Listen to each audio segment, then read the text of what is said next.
The book's pages fluttered to the beginning once again, faster than before, and he fell. The clouds parted over the Isles of Boreas. It was time to choose. The rebellion was in trouble. Ravens were scouting for the secret rebel base. They needed a game-changer. Pieces of the Sky Ripper had surfaced. Reynardo knew that using it could go catastrophically wrong, but he was sure he could figure out how to use it safely. Also, a temple had risen out of empty desert. The Iblis stone was hidden there. It was a dangerous artifact. It could corrupt its user into a bloodthirsty monster. Maybe he could find a way to use it, to take its power without surrendering to its wickedness. And also, his old friend Lupino needed rescuing. Of course, Reynardo had a pretty strong suspicion that Lupino had betrayed the rebellion, and he had a gut feeling that he needed to use that to his advantage. Every child knew about the Sky Ripper. The Transcendent Emperor had buried its pieces deep, and then this Emperor's horrific sacrifices had brought it back to the surface. Reynardo wasn't exactly sure how to use the legendary weapon, but surely there must be some way to do it without provoking another catastrophe. Had he somehow summoned the long-lost components of the legendary weapon out of the deep places of the Earth? It was more than Reynardo could fathom. But if he could find a legendary weapon, he would use it.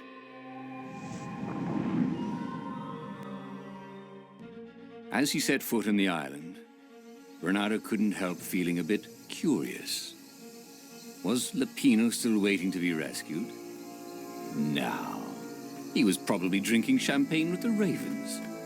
Did ravens drink champagne? Did rabbits? Reynardo felt oddly thirsty, come to think of it. Why had he chosen the Sky Ripper? Reynardo never made plans that required constant vigilance. He was a hero. He didn't think too much. He just went with his gut and hoped it all worked out. The Sky Ripper was a long shot. He'd have to devote himself to it. No side journeys, no rescuing old friends. That was against his nature. Could he stick with it?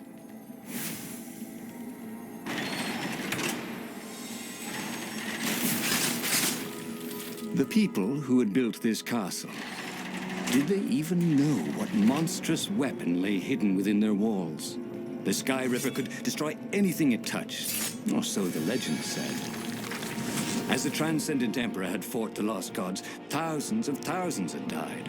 But Reynardo had been through wars. The only merciful war was a short one.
Sky Ripper's armature. The stuff that dreams are made of. Engineers' dreams, anyway. The device was intricate. No one alive had the skill to make a thing like it. How was it part of a weapon at all? He'd have to ask a scientist. But first, he'd get the second piece. Sky Ripper had a heart. A core that had come to rest on the next island. Well, there was another island he could reach. Zenobia had just invaded it with her father's Raven battalions. She must be encamped there still. But fighting Zenobia now, that made no sense at all. He'd already sacrificed one friend to get this armature, was it? He didn't need to hurry to face her. she would find him. Reynardo asked himself why he changed course to confront Zenobia. He'd no idea. Sometimes he would just do things, and he could never figure out why he'd done them. Usually, they worked out. After all, he was a hero.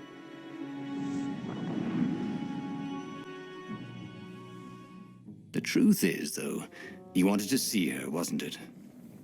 It had been a dozen years since Swordfu School. He'd followed every rumor about her, every scrap of news. Not that he still loved her. After all, she was his enemy. No, it was solely because, know your enemy.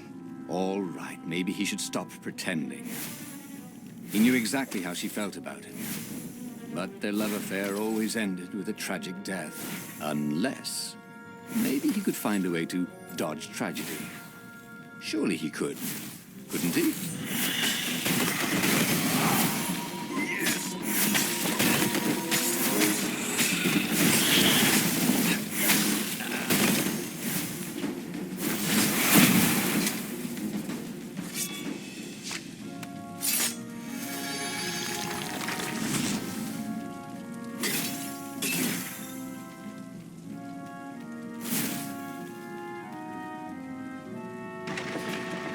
He couldn't do worse with Zenobia than he'd done with the core, could he?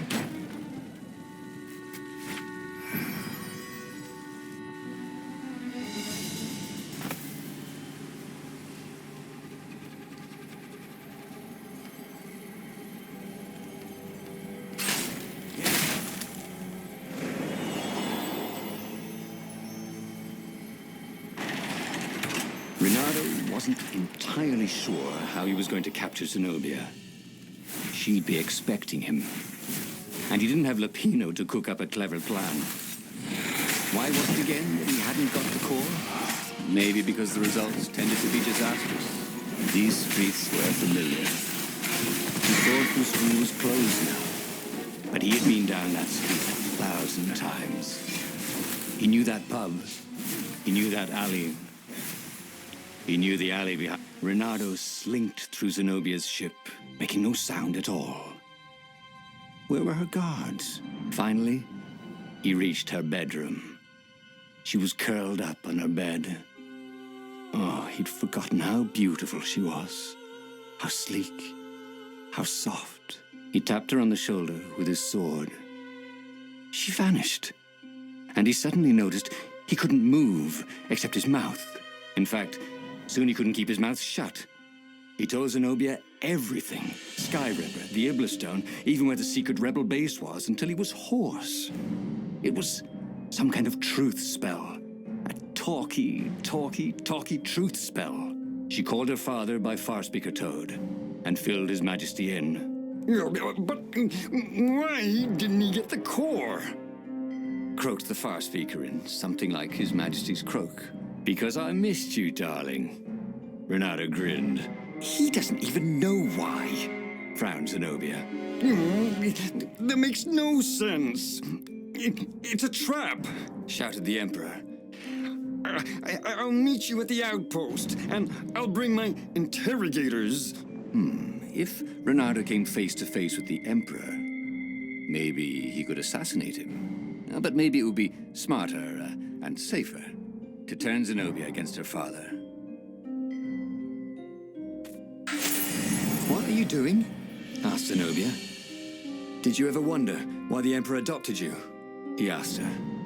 She shook her head. He told her. His Majesty wanted to bring the lost gods back. They could make him an eater of souls, an immortal. But to seal his bargain with them, he needed a sacrifice. Someone who truly loved him. She was stunned. Furious. You're lying. Under a truth spell? It's a trick. You can't prove that. Take me to the observatory, and I will.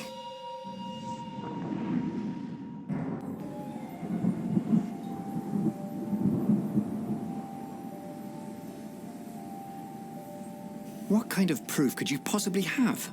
She said as they landed on the Nexus. Your father ritually sacrificed a village, and he left witnesses The scientists resurrected one. Well, it's not really alive, but it can talk. A true witness. She frowned. The dead can't lie. Well, I bet they could. They just don't have any reason to. She nodded grimly. You go on ahead. I don't want the ravens to see me.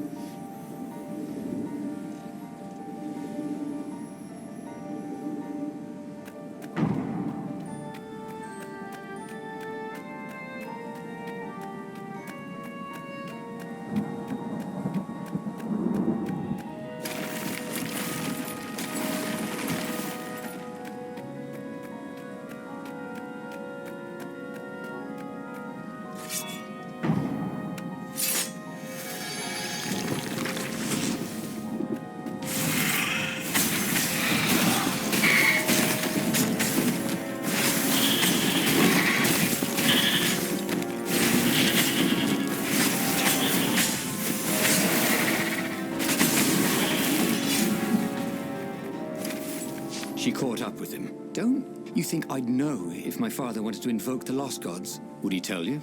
No. Would you help him? No. I'd burn his books. Why do you adopt a stray cat? You don't ask a thing like that. No, not when there's no good answer, she said, her whiskers twitching.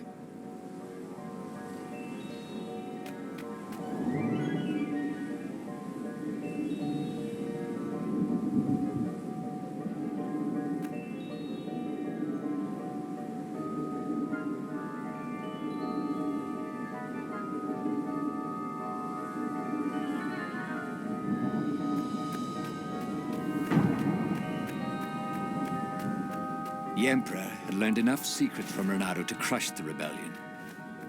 It would be a fair trade if the scientist could convince Zenobia to change sides. If he was a weapons engineer, Reynardo would make the cannonballs go much faster. Fire randomly, obviously.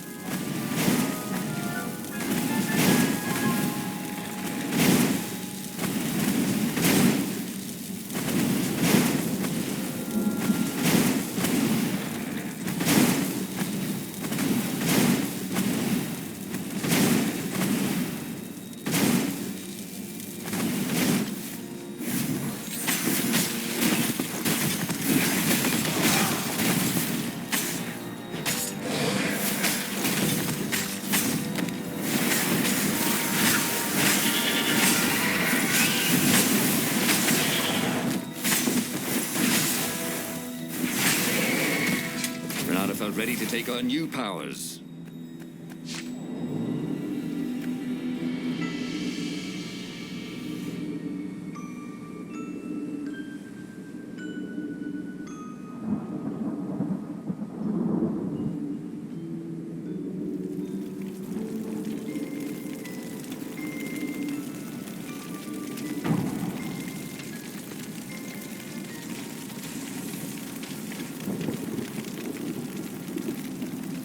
The observatory was a burning hulk. Dead scientists and black feathers everywhere.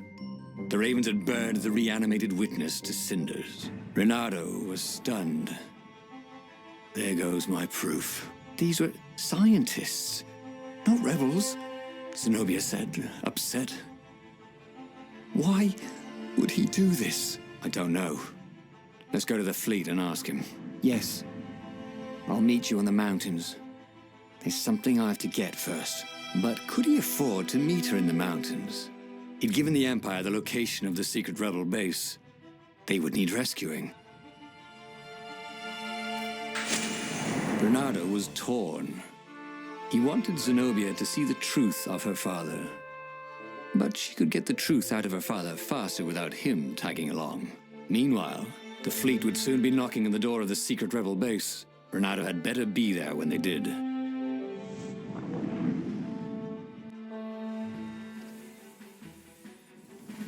So he had given the Sky Ripper's core to the Empire.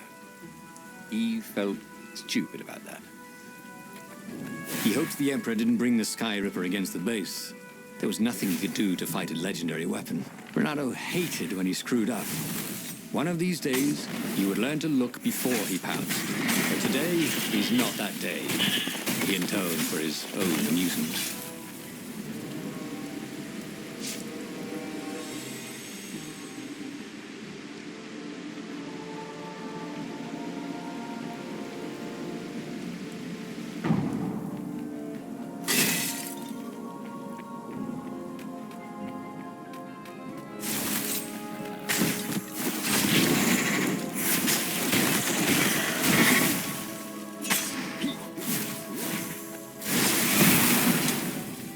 Reynardo decided not to tell the Council he'd given the Empire Skyripper's core and the location of the secret base.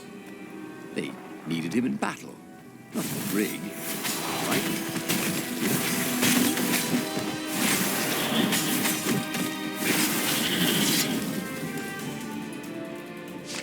The Raven was slumped in a pile of its own feathers, like a tree in November. You can't stop us. The Emperor has a weapon no warrior can defend against. What happened to you? Reynardo asked. But the Raven chose that moment to go to the great nest in the sky. So they'd made the core into a weapon. That wasn't good.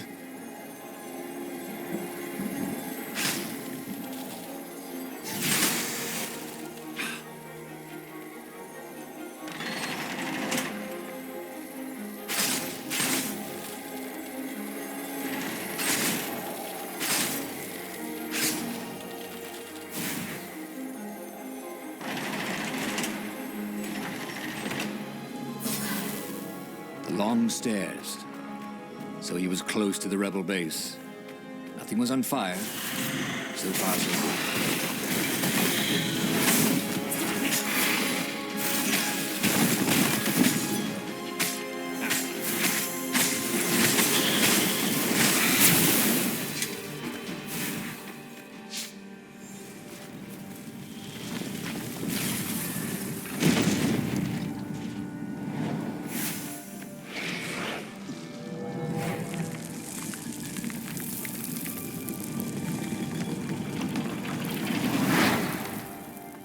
Reynardo had never slain so many ravens.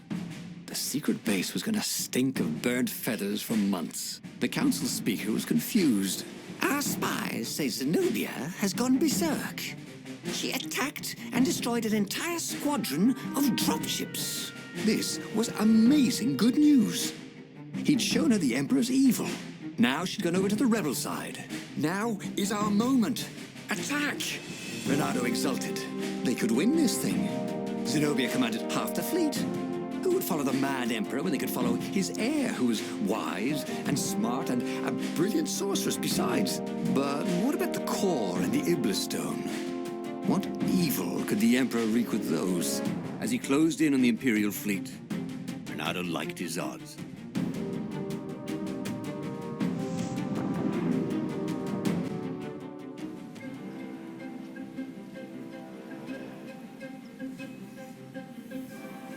How had he gotten into this mess? He'd never set out to be a hero. When he was a kid, he'd wanted to be a great cat burglar, until his mother had explained about foxes and cats. And then the Emperor had gone mad and started sacrificing kittens to the lost gods. There were a lot of dead ravens here. Who had slain them? The portal was heavily guarded. Let's go someplace they really didn't want him to go.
uneven bodies everywhere. The precision of the wounds. Reynardo recognized her style. It appeared that she was single-handedly turning the tides of the battle. Good. That left the Emperor with only the core. Against him, all the rebels, his daughter and her raven. He wished he was fighting alongside her. But they'd meet up soon enough.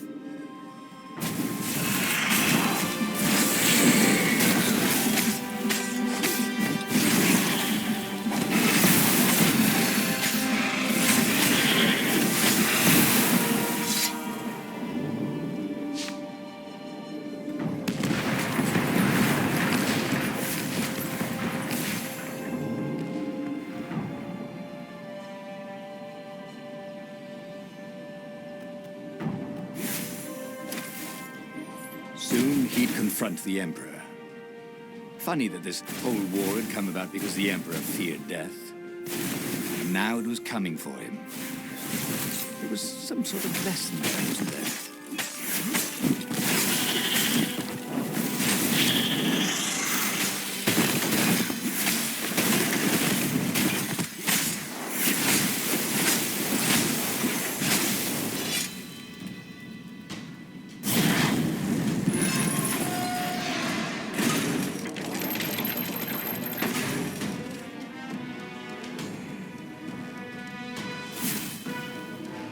Zenobia was cutting down the Emperor's bodyguard like they were mushrooms. The Emperor was frantically readying some arcane instrument, brass and hammered steel wrapped around a glowing, thrumming sphere.